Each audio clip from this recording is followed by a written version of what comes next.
How do you market or advertise a bike if you're not a big brand like Specialized, Trek, or Giant? What are some of the advantages of being a smaller size bike company? And as a small bike company, are you ever scared of products flopping? These questions and more on today's Party Pace podcast. Today's guest is Igor from Velo Orange. I'm trying out a new format on the channel. If you guys enjoy this, let me know in the comments. If you guys have suggestions for future guests, also leave those in the comments. And with all that, let's get into it. I think you're kind of an interesting size company because you're much, you're larger than like a Adam Sklar who just has one production bike, but you're not to the same scale as like a Specialized or a Giant. So it's this kind of middle child, at least from the outside looking in. How does that kind of affect the bikes that you guys want to put out? Do you have to follow the trends, appease the masses? Can you, get weird? How do you choose what bikes you guys create? We basically create not only the frames but also the parts and accessories with kind of what we want, right? So we don't necessarily have to follow the same trends as a lot of other big names, because I mean, look, if we're going to try to chase Specialized, it's not going to happen. I mean, let's face it, we can't be Specialized. So we make the things that we like, and we make the things that we think our customers and our shops and distributors would really like. And I mean, honestly, we get input from all of those people as well, from the viewers of your channel who say that they want something, and the shops that say, hey, if you did this a little bit differently, I think it would be better for the end customer. So all of that kind of feedback comes together, and then we can make stuff that sells well and that solve people's problems. And that's really, the end of the day, what having a business is. You're trying to provide something that can solve people's problems. When we look at a larger brand, it's easy to see that they're chasing like the performance market.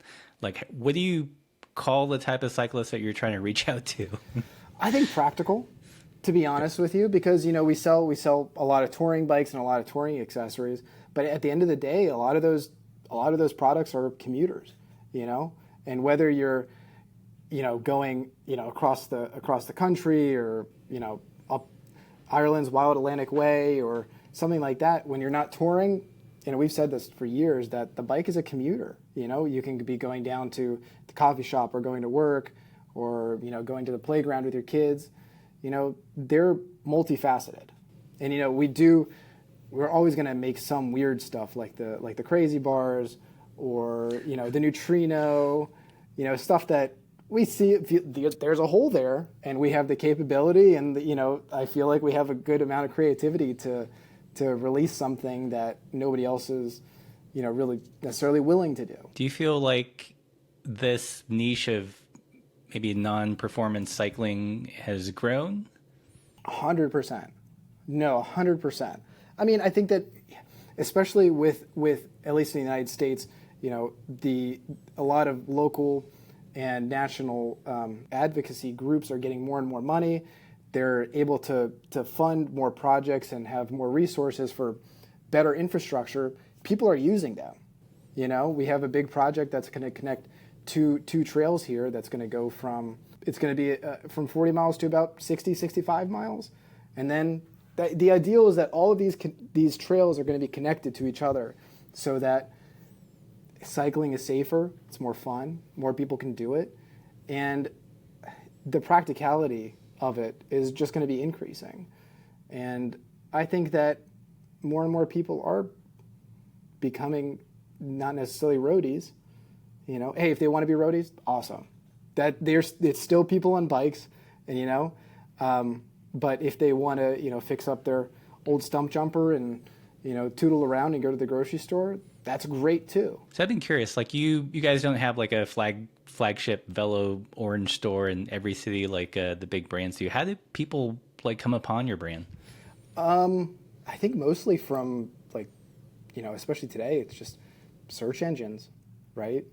They're like, I want a silver handlebar, and they type it in, and they're like, oh, this is an interesting store, and then they kind of dive deep into it.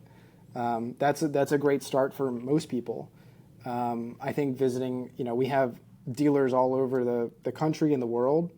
So, it's a good opportunity for them to see our stuff in real life. Even if they don't have everything, they can still get a vibe for what the kind of stuff that we do. And the dealers have access to our catalog, and they can order stuff in, which is great to support the shops as well. I mean, we definitely have a pretty good presence on social media as well. They ride our parts, they take pictures of them, and micro-influencing is a big one. So yeah, all of those things kind of come together. And we just we posted on our Patreon today that we were going to interview you, and someone commented right away that they really enjoyed your How to Build a Rando Bike series. I'm glad. Yeah, we're still working on it. There's so many projects that we have going on right now that, I mean, making videos is a pretty in-depth endeavor, and when you're trying to run a business. So I'm curious, like how, you guys don't have the budget of like a Specialized to advertise. You're not sponsoring a team on the Tour de France. Like, how does a business of your that's true. how does a business of your like size and the niche that you're targeting? How do you advertise? I guess I'll be honest with you. We tried doing Google ads, we tried doing Facebook ads and Instagram ads. For us, it just got nowhere. And I feel like generally speaking, we have a pretty good idea of what our customer, and this is kind of like a peek behind the back door, but we have a pretty good idea of what our customer looks like, and the return on that money that we poured into it didn't get anywhere. I'd much rather have sponsor somebody's trip that they want to do this trip, or they want to write about this. I'd much rather do that than just throw Google my money and just have it go into the ether. So that sort of stuff, basically organic reach on social media is super important. Like I said, people riding our products, taking pictures of them, tagging, and also with the X biking subreddit is wildly popular, and a lot of people use our stuff on. Like I said, they're fixing up their stump jumper, or they found this old Klein and they want to put some of our stuff on it, and making bikes more practical. All of that stuff is how people find us, and I think we have very good, we have very desirable products. We have good customer service. We try to keep prices, in a good range, and I think that builds repeat customers and creates a good relationship. Do you guys have any posts that you remember that went particularly viral on the social that drove traffic? There was one that Connor was working on a disc brake system, and for some reason, I don't remember what it was. Maybe it was the rotor was, and I think that this was like peak, products not being available, and we couldn't find rotors, right? And this particular rotor, it seemed like it was contaminated or something, and he put it in the vise and he put a torch to it, and it was like, what's going on here? Wrong answers only. And it's just like the whole like the funniest stuff that people were saying about what was going on, when in reality he was just like trying to clean this rotor. Right. So just stuff like that is always fun. You try to keep it lighthearted. You take it too seriously, and it just kind of takes the fun out of everything, right? That is true. Yeah, Although, like, sometimes you can be lighthearted and people completely misinterpret things. Of course. Like, I did that. I don't know if you saw my video on actuating a dropper post with a down tube shifter. Like, people freaked out. Like, they thought it was like this is illegal. You shouldn't be able to do this. That's been like my most viral post on Instagram. It got 500,000 views. Really? And I got $0 for it. Why were people so upset about that? I don't, like they don't. I feel like some people just don't appreciate weird things, or just I don't know. Tell me about the new bike that you guys are coming out with. Yeah, so it's the Rando. It's a rim brake. It's a lightweight steel road bike. It takes long reach caliper brakes. Has good clearances. It's just a good smooth rider. There are times where you say, okay, I need a touring bike. I need like the cushion of 48 millimeter tires or bigger. And there's a lot of times when you're riding where you just want something that's zippy, that's lightweight, and that's kind of where that comes from. Because with rim brakes are definitely interesting. I think in many ways an interesting flavor nowadays. And I mean, we've been carrying these brakes for years, well over a decade at this point. They're probably the best ones. And we're like, let's build a bike around them. There's not a whole lot of good quality, steel road bikes with sort of modern geometry and fit. And I think that we hit it, and it's a really nice rider. So yeah, what's the max tire size? It's 38s. 38. Yeah, 700 by 38. And no, you can't 650B it. Sorry. In case you're wondering. Everybody, I have like a document of frequently asked questions that people have been asking, and that's on it. So coming out with a rim brake in 2023, what do you feel like that? It seems like a bold move. Do you have any qualms, or was there any pushback internally about it, or were you like, let's do it? Yeah, let's do it, because internally qualms, every now and again I would be like, oh man, maybe we should do disc brakes. But then I ride it and I'm like, it's great as it is. And there's so many, disc brakes are awesome because they have great stopping power in all weather conditions. We can go back and forth about the benefits of rim and disc brakes all day long. But at the end of the day, with these particular rim brakes and this design, it just gave us a little bit more flexibility in choosing like tubing profiles, butting, like all the different lugs that we haven't really had a chance to use yet.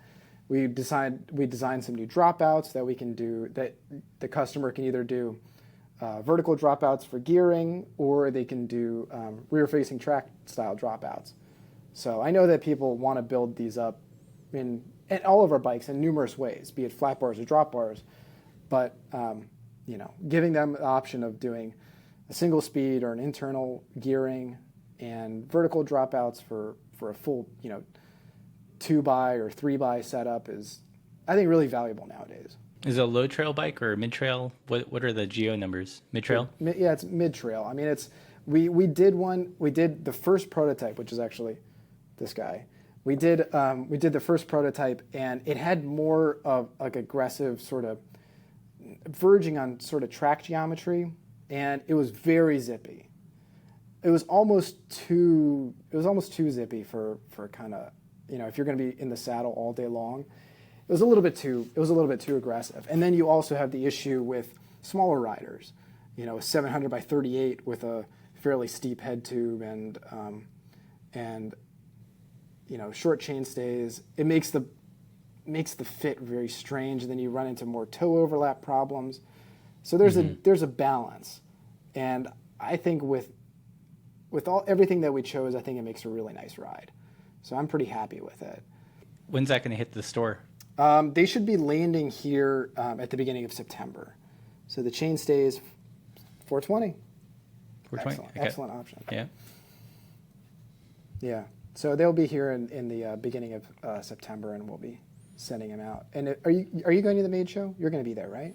Yeah. Awesome. Yeah. So you'll see it there, and then pretty much like the next maybe week and a half after that, they'll actually be here, and we'll start sending them out. So the brakes for the bike, are they your own brakes, or are you sourcing another person's brake? They are our brakes. That's where we're kind of pushing most people towards, only because we know that they're pretty much the best, mid to long reach brake out there.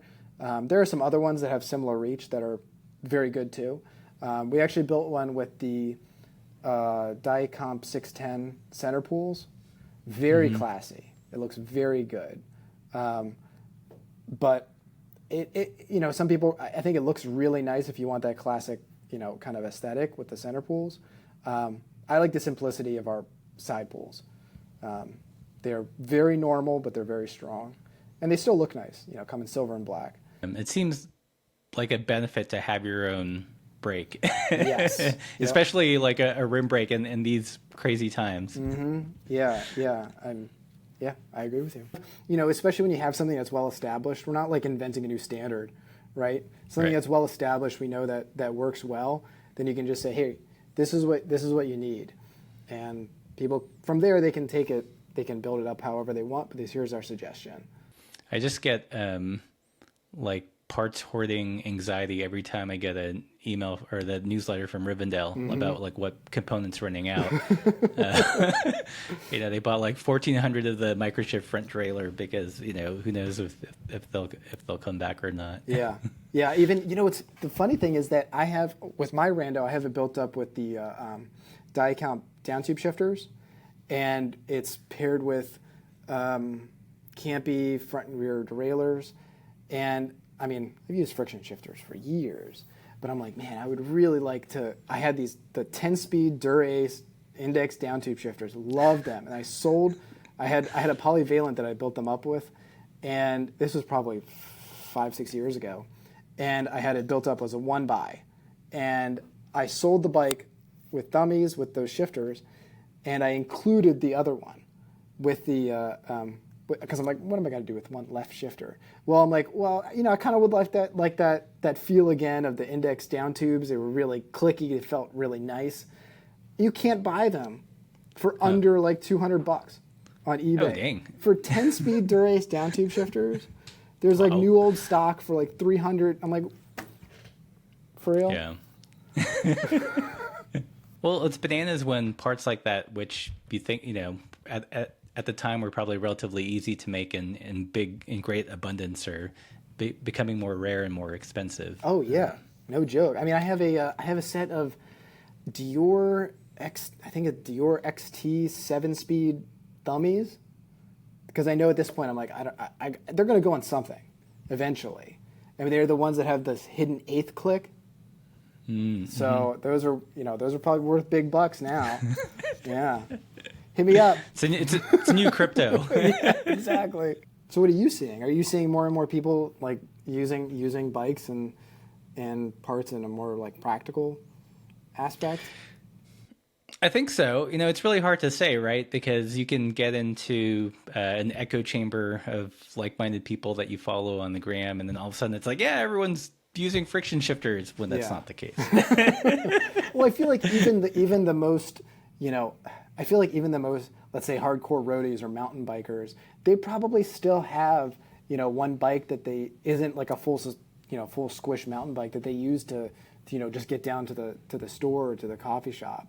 So I feel like in any capacity, you have people that are riding for different reasons just to send it or to get, a KOM or something like that. Practical biking side of cycling is way underrated. Oh yeah. Well, what do you feel like? Do you feel like you get more and more questions about e-bikes? E-bikes, no. I get an amazing amount of questions about which derailleur will work with what shifter, though. I can definitely see that. And I tell everyone, just get friction shifters, or just get the Uno. That's the easy answer. That's why we made this one shifter. It'll work with everything. Yeah. Yeah, it'll be interesting because we're moving to Spain, and like our perception, at least of like Girona, it's super high end road, and it'll be a challenge to find like our fellow weirdo cyclists. They're out there. Yeah, I feel like for us, a big question has always been, when is our e-bike coming out? We get that pretty much every time. Every time we either release something new, or I see somebody in person, they're like, "Oh, you working on an e-bike?" Like, no, sorry to. So you don't think you guys will ever go there? There's a lot of issues.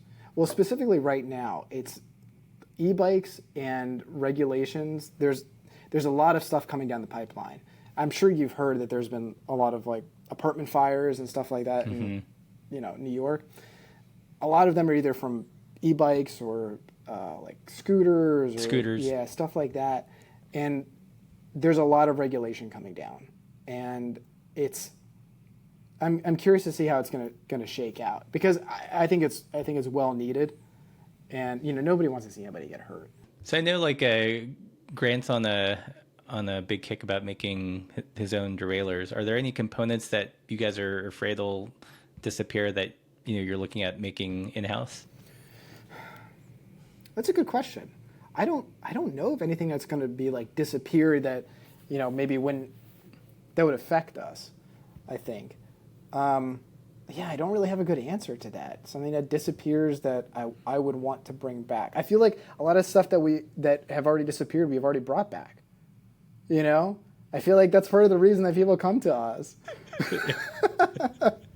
That is true. Yeah, I mean, I feel like that's exactly like our business model, isn't it? Yeah. In a lot of ways. I mean, we'll still come up with, kind of off the wall ideas, but we still, and I will say that in probably the past few years, we definitely it seems like we kind of have like a more of a legacy line, and then we have like more kind of modern, kind of timeless aesthetic, and they're both wildly popular.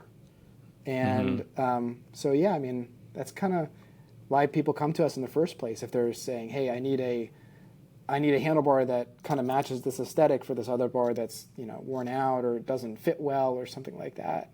And so going back to the advertising thing, that's a good way to do it.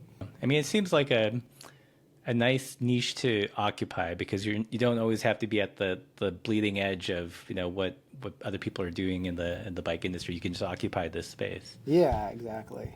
But as far as component, I'm trying to think.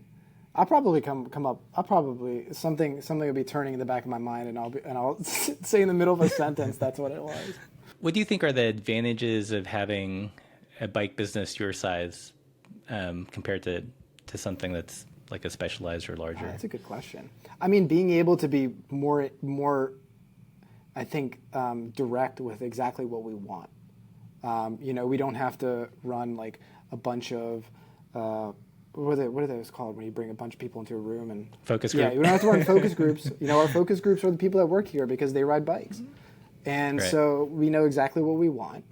And we've been working with so many of the various vendors for the stuff that we make that they kind of have a good idea too of, we come up with an idea, we come up with the drawings, and we can send it to them. And, they know what we're looking for. So it's a pretty seamless process with a lot of the stuff that we're coming out with now. Yeah, I mean, we're going to have hurdles every now and again with, either what may be feasible for, a certain price range. Because, I mean, we're not going to come up with something and then it's going to be so expensive nobody's going to buy it. What's the point of that? But coming up with something that is, attainable and that's still fun, that's still, like I said, solves a problem for somebody.